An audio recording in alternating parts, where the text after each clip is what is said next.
ஆண்டின் பொதுக்கால வார நாள் திங்கள்கிழமை. ஆண்டவரே காணிக்கையாக அர்ப்பணித்தல் விழா. இன்றைய வாசகம் மலாக்கி 3ஆம் அதிகாரம் 1 முதல் 4 வரை உள்ள இறை வசனங்கள். கடவுளாகிய ஆண்டவர் கூறுவது: இதோ நான் என் தூதனை அனுப்புகிறேன். அவர் எனக்கு முன் வழியை ஆயத்தம் செய்வார். அப்பொழுது நீங்கள் தேடுகின்ற தலைவர் திடீரென தம் கோவிலுக்கு வருவார். நீங்கள் ஆவலுடன் எதிர்பார்க்கும் உடன்படிக்கையின் தூதர் இதோ வருகிறார் என்கிறார் படைகளின் ஆண்டவர்.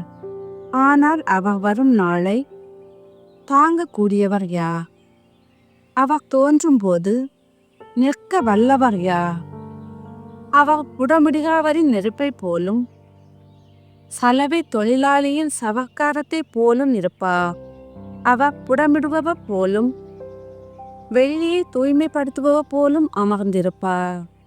லேவியின் புதல்வரை தூய்மையாக்கி பொன் வெள்ளியைப் போல் அவர் குடமிடுவார். அவர்களும் ஆண்டவருக்கு ஏற்புடைய காணிக்கை கொண்டு வருவார்கள். அப்பொழுது பண்டை காலத்தில் முன்னைய ஆண்டுகளில் இருந்தது போல் யூதாவின் காணிக்கையும் எருசலேமின் காணிக்கையும் ஆண்டவருக்கு உகந்தவனவாயிருக்கும். இது ஆண்டவரின் அருள்வாக்கு. இறைவனுக்கு நன்றி. பதிலுரை பாடல். பல்லவி. படைகளின் ஆண்டவர் இவர், இவரே மாட்சிமிகு மன்னர். படைகளின் ஆண்டவர் இவர், இவரே மாட்சிமிகு மன்னர். வாயில்களே, உங்கள் நிலைகளை உயர்த்துங்கள். தொன்மைமிகு கதவுகளே, உயர்ந்து நில்லுங்கள். மாட்சிமிகு மன்னர் உள்ளே நுழையட்டும். பல்லவி.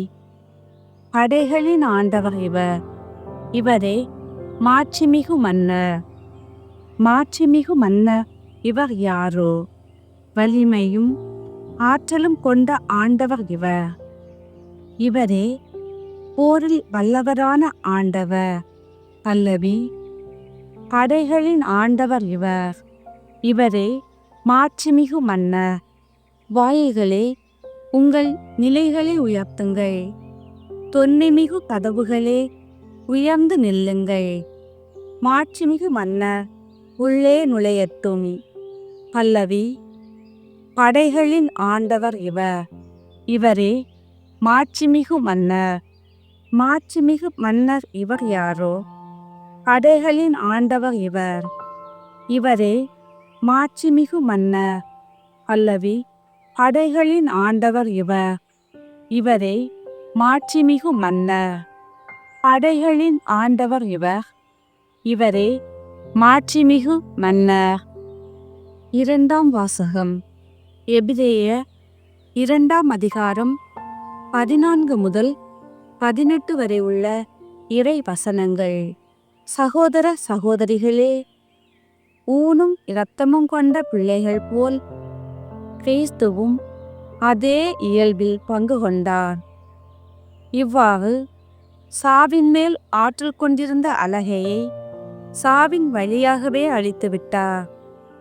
வாழ்நாள் முழுவதும் சாவு பற்றிய அச்சத்தினால் அடிமைப்பட்டு இருந்தவர்களை விடுவித்தார்.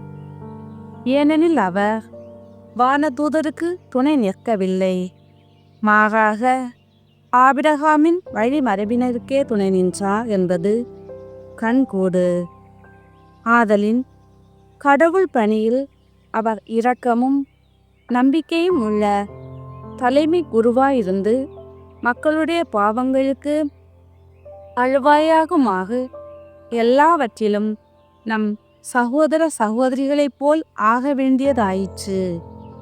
இவ்வாறு தாமே சோதனைக்கு உள்ளாகி துன்பப்பட்டதனால் சோதனைப்படுவோருக்கு உதவி செய்ய அவர் வல்லவர்.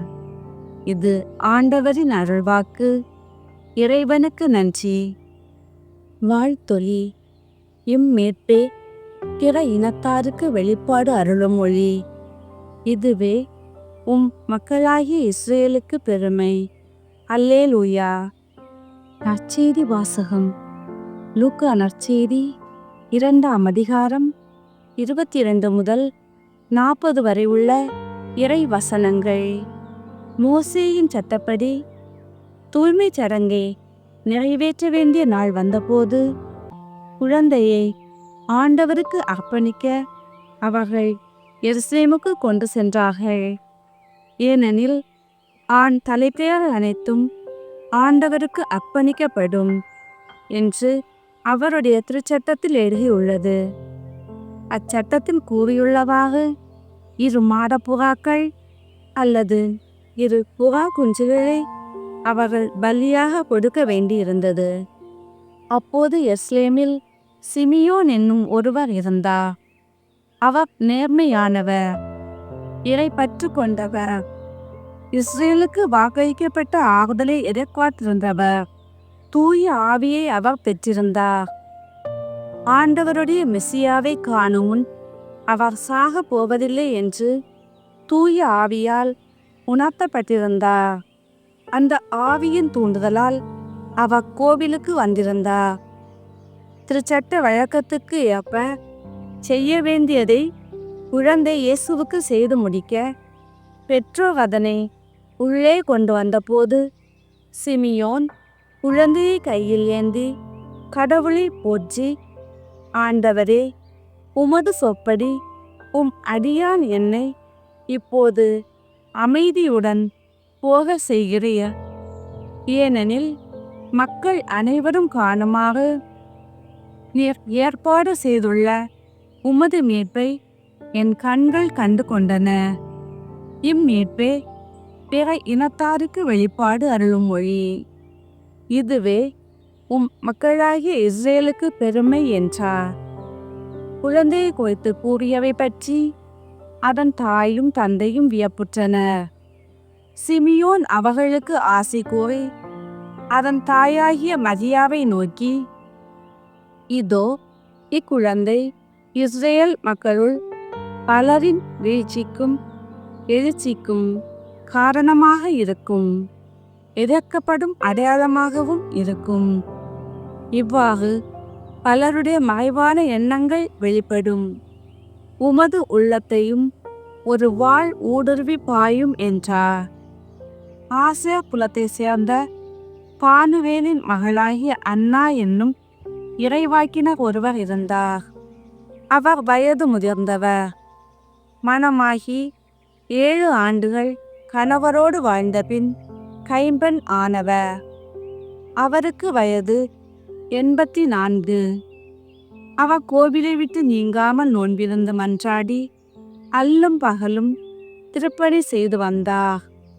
அவரும் அந்நேரத்தில் அங்கு வந்து கடவுளை புகழ்ந்து எருசலேமின் மீட்புக்காக காத்திருந்த எல்லாரிடமும் அக்குழந்தையை பற்றி பேசினார்.